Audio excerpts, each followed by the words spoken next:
இதே ஜெயலலிதா அம்மையார் பொறுப்பேற்ற உடனே அவங்க அதுக்கு முன்னாடி சொன்ன வார்த்தை என்ன, நான் ஆட்சிக்கு வந்தேன்னா தமிழ்நாட்டுல குண்டரசுல இருக்க மாட்டானுங்க, எல்லாம் இந்த தமிழ்நாட்டை விட்டு ஓடி போயிருங்கன்னு சொன்னாங்க.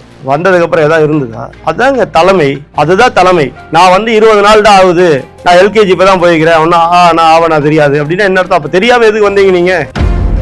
23ஆம் புலிகேசி படத்துல வர்ற வடிவேலு மாதிரி ஒரு முதலமைச்சர் இருந்தாருன்னா அவருக்கு கீழே எப்படிப்பட்ட அமைச்சர்கள் இருந்தாலும் என்ன பிரயோஜனம்னு கேட்கிறேன். சொல்லுங்க. எம்எல்ஏக்கெல்லாம் இன்னைக்கு ரீல்ஸ் தான் போட்டுக்கிட்டு இருக்காங்க. அவங்களோட வேலை என்ன? ரீல்ஸை தவிர வேற ஏதாவது இருக்கா?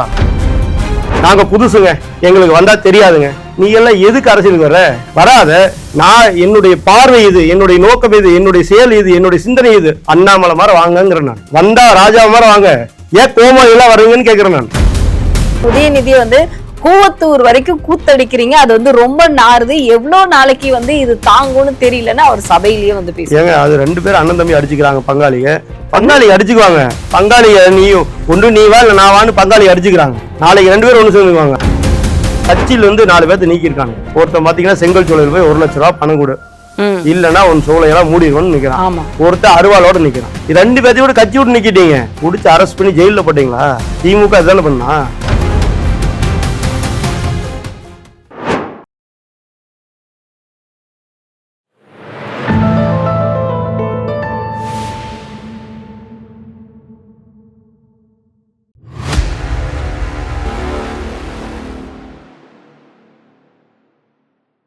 தாமரை டிவி நேயர்களுக்கு அன்பான வணக்கம். இன்று நமது நேர்காணலில் சிறப்பு விருந்தினர் பாஜகவை சார்ந்த விபின் பாஸ்கர் அவர்கள் நம்முடன் இணைந்திருக்கிறார். சார் வணக்கம். சார் வணக்கம். இன்னைக்கு தமிழக அரசியல் அப்படிங்கிறது நம்ம நிறைய விஷயங்களை பார்த்துக்கிட்டு தான் இருக்கோம். அப்பா ரொம்ப ஃபாஸ்டா இருந்தது, ஆனா இப்போ ஒண்ணுமே இல்லை. நியூஸ் அப்படிங்கிறதுக்கு தகுந்த மாதிரி இப்போ ஒரு நியூஸ் இந்த குடகு மழை போயிட்டு வந்தாங்க திமுகவை சார்ந்தவர்கள். அதுல முக்கியமாக பாத்தீங்க அப்படின்னா குடும்பத்தோட மட்டும் போலங்க, கூட சேர்ந்து ஒரு 40 பேரும் போனாங்க அப்படிங்கிறது தான் இன்னைக்கு ஹைலைட்டான ஒரு நியூஸா இருக்குங்க சார். அதுல அவங்க குடும்பத்தோட போனதுக்கு காரணமே நெக்ஸ்ட் என்ன பண்ணலாம் அப்படிங்கிறதுக்கான திட்டம் தீட்டுவதற்காக சென்றார்கள் அப்படின்னு திமுக குடும்பம் அப்படின்னு ஒரு செய்தி வெளியாயிருக்கு. நீங்க இதை எப்படி பாக்குறீங்க சார்? டிவியில எல்லா டிவிலையும் அதான் பேச்சு பொருளா இருந்தது. ஆனா எனக்கு தெரிஞ்சு அவர் ரெஸ்ட் எடுக்க போன மாதிரி தான் தெரிஞ்சுது. ஏன்னா இவ்வளோ வருஷமா ஃபாரின்லாம் போனாங்க. நீங்கள் பார்த்துருப்பீங்க, ஆளுங்கட்சியாக இருக்கும்போது நம்மளுக்காக வெளிநாட்டில் போயிட்டு நிறைய முதலீடுலாம் கொண்டு வரன்ட்டு பண்ணாங்க. அங்கே போய் சுற்றுலா தான் போனாங்க, நம்மளுடைய வரி பணத்தை எடுத்துகிட்டு போனாங்க. ஆனால் இந்த தடவை அவருக்கு முழுமையான ஒரு ரெஸ்ட் கொடுத்துருக்காங்க, தமிழக மக்கள் கொடுத்துருக்காங்க. அதை அவர் பயன்படுத்திக்கிட்டாருன்னு நான் நினைக்கிறேன். அதை தாண்டி பெரிய யூகங்களாக ஒன்றும் கிடையாது. அரசியல் பார்வையில நிறைய பேர் நிறைய விதமா சொல்றாங்க, அது பாஜகவுடைய கூட்டணிக்காக போனதா சொல்றாங்க. அப்படி எந்த இடத்துலையும் பாஜக அவங்களோட பேச்சுவார்த்தை நடத்தவும் மாட்டோம். ஏன்னா எங்களுடைய மக்களுடைய நிலைப்பாடு தான் எங்களுடைய நிலைப்பாடு. எங்களுடைய நிலைப்பாடு முழுக்க திராவிட கட்சிகள் இல்லாத ஒரு ஆட்சி, அதை நோக்கி தான் எங்களுடைய பயணம் இருக்குது. அதனால அதை செய்ய மாட்டோம். ஆனா இப்ப அந்த கூர்க்கு போய் அவங்க அந்த சுற்றுலா தலத்திற்கு போய் இந்த இடத்துல தமிழகத்தில் நடந்த இந்த தோல்வியின் காரணமாக என்ன நடந்தது அப்படிங்கறத ஆலோசனை செய்வதற்காக போனதாகவும் ஒரு தகவல் இருக்கு. அப்படி அங்க போற மாதிரி இருந்தா இவங்க பேசின ஒவ்வொரு விஷயங்களையும் அதாவது செய்தி ஊடகங்கள்ல வந்ததெல்லாம் நம்ம பார்க்கும் பொழுது அடுத்தடுத்து விஜய் திமுகவுக்கு பெரிய டார்கெட் வச்சிருக்காரு, அதுல இருந்து அவங்க தப்பிக்கிறதுக்கான ஒரு கூட்டமாக ஆலோசனை கூட்டம் நடத்தப்பட்டதுன்னு ஒரு செய்தி இருக்குங்க சார். இதையும் நீங்க எப்படி பாக்குறீங்க? இது உண்மையாக இருக்கும்னு நீங்க நினைக்கிறீங்களா? அதாவதுங்க, தாவேகா ஈக்குவல் டு திமுக தான். அதனால தாவேகா திமுகவை என்னைக்கு பழி வாங்க மாட்டாங்க. அவங்க 2 பேரும் ஒண்ணுதான், 2 பேரும் அண்ணன் தம்பிக்கு மாதிரி தான். நீங்க 2 பேருடைய கொள்கைகள் கோட்பாடுகள் ஏதாவது வித்தியாசம் இருக்கா? பெரியார் தான் அவங்களுடைய கொள்கை தலைவர். பெரியார் என்ன சொன்னாருன்னு கேட்டா 2 பேரும் திரு முழிப்பாங்க. தமிழை பத்தி பெரியார் என்ன பேசியிருக்கிறார் அப்படின்னு கேட்டு பாருங்க, 2 பேருக்கும் தெரியாது. ஆனா பெரியார் தான் எங்களுடைய கொள்கை தலைவரும்பாங்க, தமிழ் வாழ்க்கம்பாங்க. அதாவது விளம்பர மாடல் 2 பேருமே ரீல்ஸ் மாடல் தான். இதுல இருந்து ஏதாவது மாற்றம் இருக்கா? 2 பேருமே நீட்டு வேண்டாமாங்க. ஏன்னு கேட்டா தெரியாதுமாங்க. 2 பேருக்குமே காரணம் தெரியாது. நீட்டு வேண்டாம், மொத்தத்துல நீட்டு வேண்டாம், எங்க கொள்கை எதிரி பாஜகன்னு 2 பேருமே சொல்லுவாங்க. பாசிச பாஜக அவர் பேசுவார், இவர் கொள்கை எதிரின்னு பேசுவார். இவ்வளவுதான் வித்தியாசம். 2 பேருமே இந்த தமிழக மக்களுக்கு விரோதிக தான். நீங்க இப்போ ஏடிஎம்கே ஆட்சியில இருந்தது, இந்த ஆட்சியில என்ன இல்லை அது மட்டும் சொல்லுங்க. அங்க என்ன இல்லை, இங்க என்ன இருக்கு? அங்க இருக்கு. அவர் திமுக தலைவர் ஸ்டாலின் அவர்கள் ஆட்சியில் இருக்கும் போதும் இங்க பெண்களுக்கு உண்டான வன்கொடுமை இருந்தது, இன்னைக்கு இருக்குது. இன்னைக்கு ஏதாவது குறைஞ்சிருக்கா? சரி, இவங்க கொலை கொள்ளை கற்பழிப்பு இந்த மூணுல ஏதாவது ஒண்ணு குறைஞ்சிருக்கா? இல்ல, இவங்க வந்து இன்னும் 20 நாட்கள் தான். 20 நாள் இல்லைங்க, ஒரு நாள் இல்ல, ஒரே நாள் ஆனாலும் அவர் சிஎம் தான். 20 நாள் ஆயிடுச்சு. இன்னைக்கு சட்டம் ஒழுங்கு கைக்குள்ள கொண்டு வந்துருக்கலாம். அவர்தான் சட்டம் ஒழுங்கு கைக்குள்ள கொண்டு வந்திருக்கலாங்க.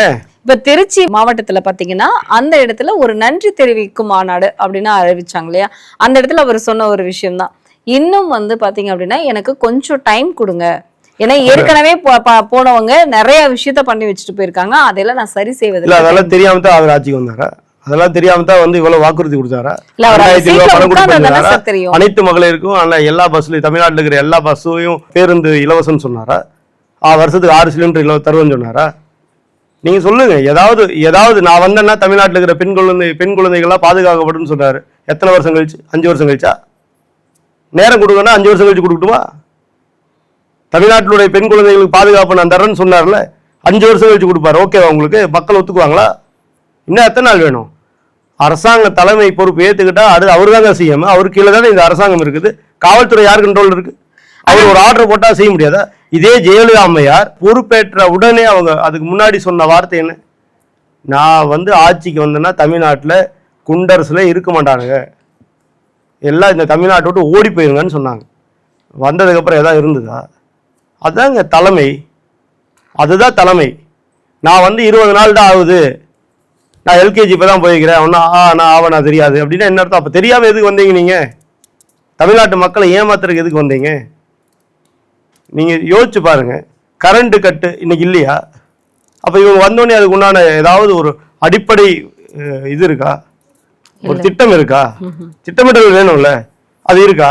சுற்றுலாத்துறையா சுற்றுச்சூழல் துறையானே தெரியலாத ஒரு அமைச்சர், எங்க போனாலும் ரீல்ஸ் போடக்கூடிய ஒரு அமைச்சர், பெண் குழந்தை காணுன்னு போலீஸ் ஸ்டேஷன்ல கம்ப்ளைண்ட் பண்ண போறாங்க, ஒரு அமைச்சரே போறாங்க. அங்க போய் அவர் போய் அந்த பெண் குழந்தை வந்துருச்சா வரலையா அப்படின்னு கேட்க போறாரு.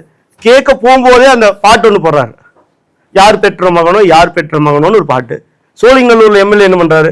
ஒரு பாக்ஸ்கானுடைய தொழிற்சாலை எரியுது, அங்க போறாரு, அதுக்கு ஒரு ஒரு சாங்ஸ் ஒன்று போட்டுக்கிட்டு ரீல்ஸ் போட்டுக்கிட்டு இருக்கிறாரு.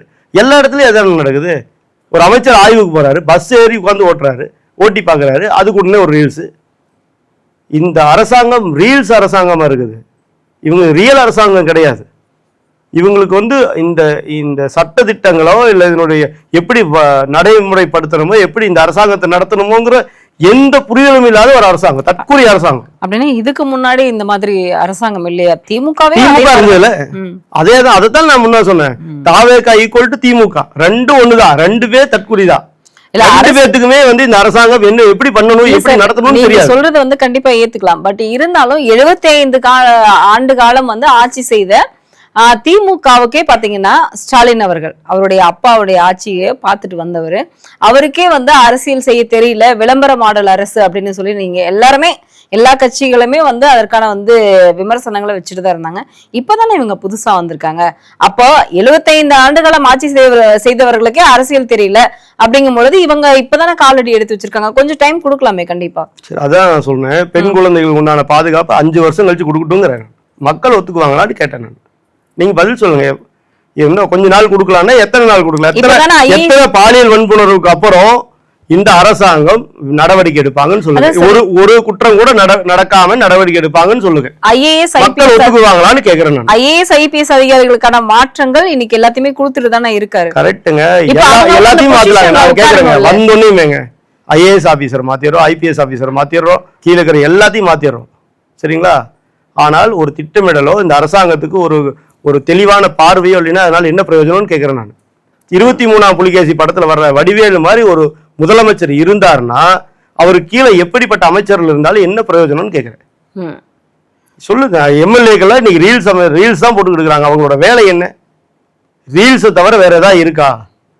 நீங்க யோசிச்சு பாருங்க. இன்னைக்கு எல்லாவுடைய எம்எல்ஏவுடைய நீங்க ப்ரொஃபைல்ல போய் பாருங்க, அவங்களோட ஃபேஸ்புக், ட்விட்டர், இன்ஸ்டாகிராம் போய் பாருங்க, எல்லா ரீல்ஸ் தான் ஓடுது. அவங்க வேற என்ன திட்டத்தை செயல்படுத்துறாங்கன்னு சொல்லுங்க. அவர் கேட்கறாங்க, ஏமா எனக்கு வந்து இந்த வால்வோ பஸ்ல புக் பண்ணிக்கிறேன், எனக்கு வசதி சரியில்லை, நீங்க சாப்பிட்டீங்களான்னு கேட்கிறாரு அந்த அமைச்சர். இப்படிதான் இருக்கு இன்னைக்கு நிலைமை. அப்புறம் ஏங்க வால்வோ பஸ் பத்தி பேசிட்டு இருக்கிறேங்க, அது பிரைவேட் பஸ், அதை பத்தி பேசாதேங்கிறார். வால்வோ பஸ் கவர்மெண்ட் இன்னைக்கு 40 வண்டி விட்டுருக்குதுன்னு கூட தெரியாத அளவுக்கு ஒரு அமைச்சர். அந்த துறையினுடைய அமைச்சராகிறார். எல்லாருமே இன்னும் எத்தனை நாள் புதுசு தாங்க. 5 வருஷம் கழிச்சு தெரிஞ்சுக்கிட்டுங்கிற இந்த நாடு சுடுகாட்டு ஆனதுக்கு அப்புறம் தெரிஞ்சுக்கிட்டோம் என்ன லாபம்னு கேட்கிறேன் நான். புதுசுதான், எல்லாருமே புதுசுதான். தப்பு செய்யறான் பாருங்க, இன்னைக்கு ஃபர்ஸ்ட் டைம் தப்பு செய்யறான்ல, பாலியல் வன்முறை பண்றான், அவன் புதுசுதான், விட்டுலாமா அவனை? சொல்லுங்க. கஞ்சா அடிக்கிறான்ல, புதுசா தான் அடிக்கிறான், விட்டுலாமா அவனை? சாராயம் விற்கிறவன் புதுசா தான் காய்ச்சி சாராயம் விற்கிறான், புதுசா காய்ச்சின காட்டி தான் 40 பேர் செத்தான். அவனெல்லாம் பரவாயில்ல, நீ புதுசா காய்ச்சி வைக்கிறடா, இனிமேல் நல்லா தெளிவா காய்ச்சிக்கோ போன்னு சொல்லி விட்டுலாமா? அப்புறம் என்ன எப்ப பார்த்தாலும் யார் வந்தாலும் புதுசா வந்த எதுக்கு ஆட்சிக்கு வர்றீங்கன்னு கேட்கிறேன். உங்களுக்கு இந்த திட்டமிடல், இந்த தெளிவே இல்லைன்னா என்ன இதுக்கு நீங்க அரசியலுக்கு வர்றீங்கன்னு கேட்கிறேன்.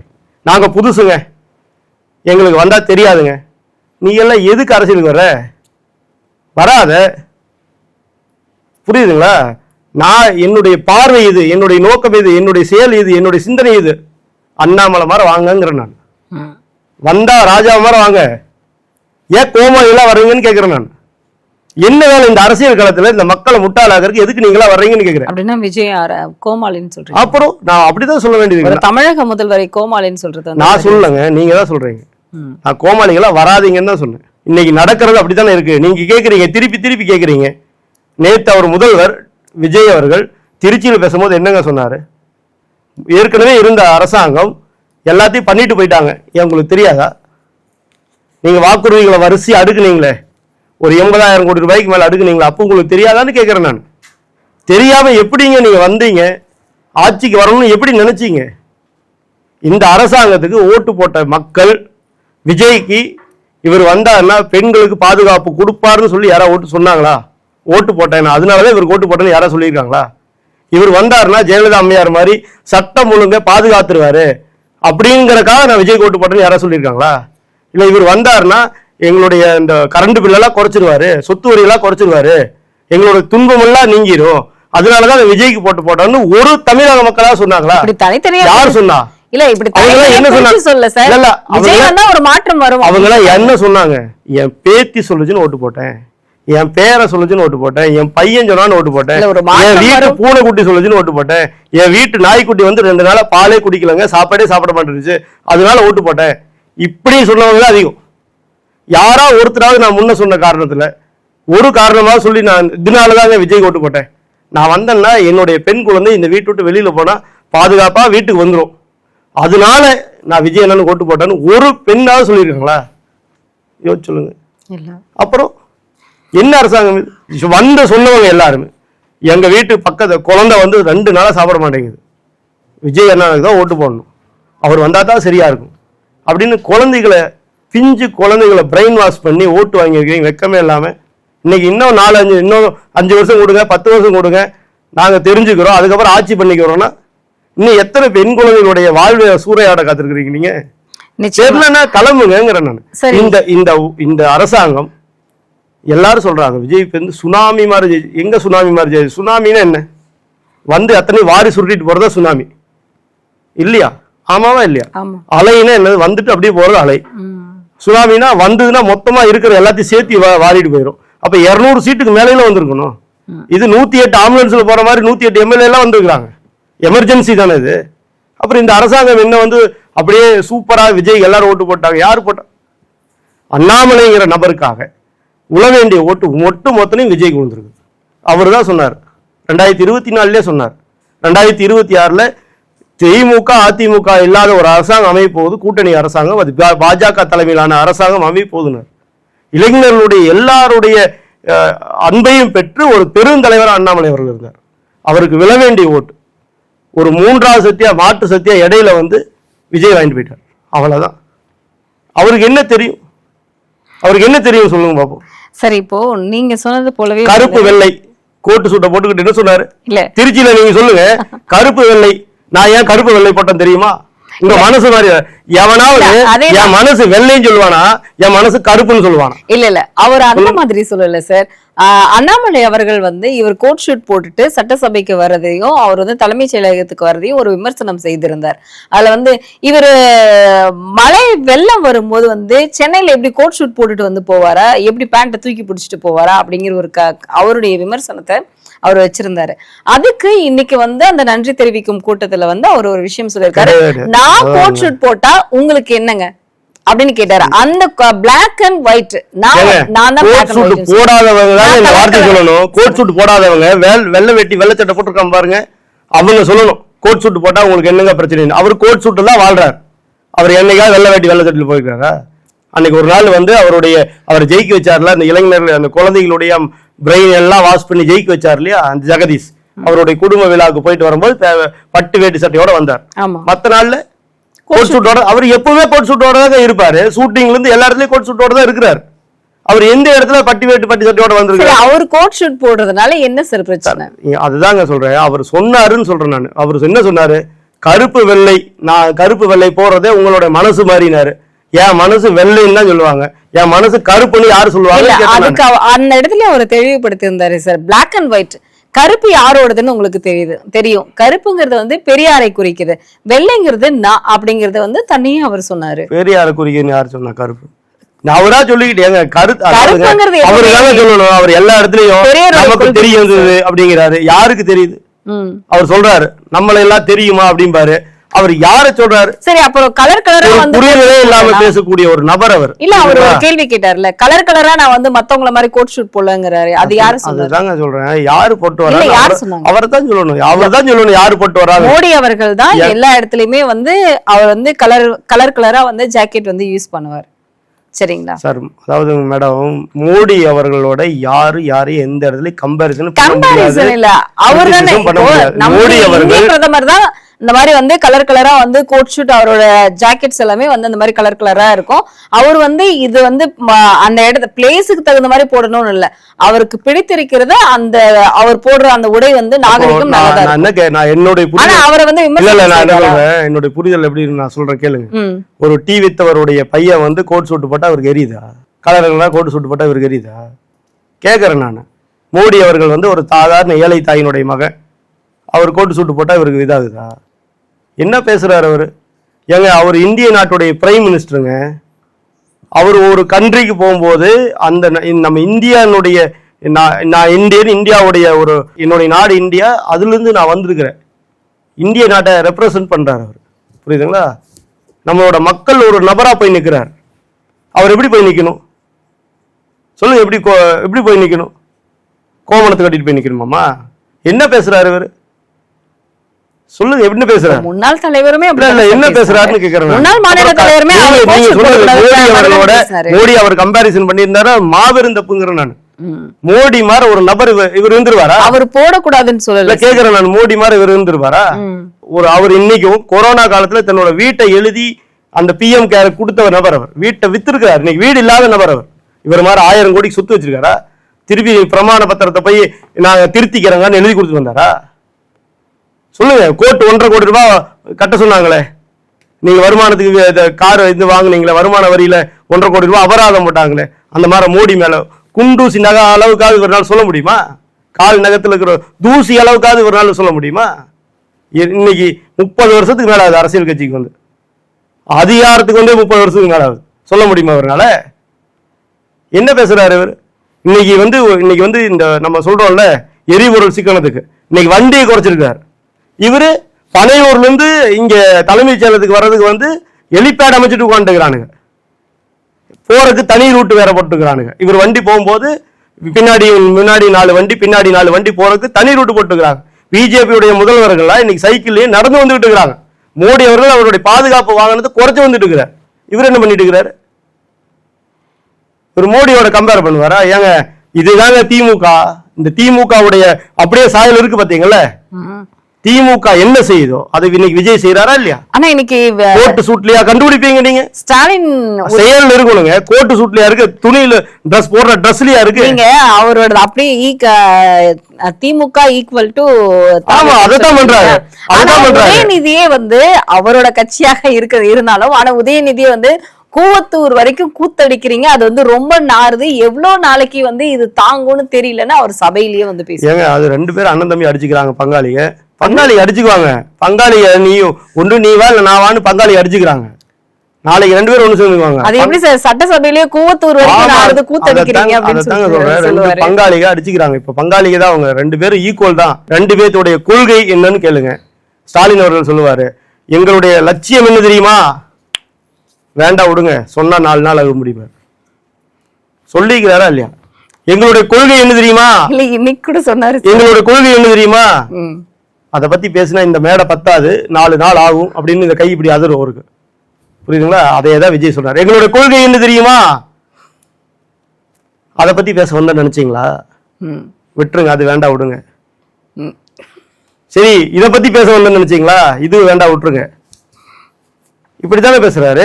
அப்படின்னா 2 பேரும் பேச்சு, உடை, நடை அத்தனை ஒண்ணுதான், எந்த விதமான மாற்றம் கிடையாது. ஆனா இன்னைக்கு விஜய்க்கு அரசியலே பண்ண தெரியல, அரசியல் பேசுறதுக்கு கூட அவர் விரும்புறது கிடையாது அப்படின்னு வந்து இன்னைக்கு செய்தி ஊடகங்கள்ல செய்திகள் வெளியாயிருக்கு சார்.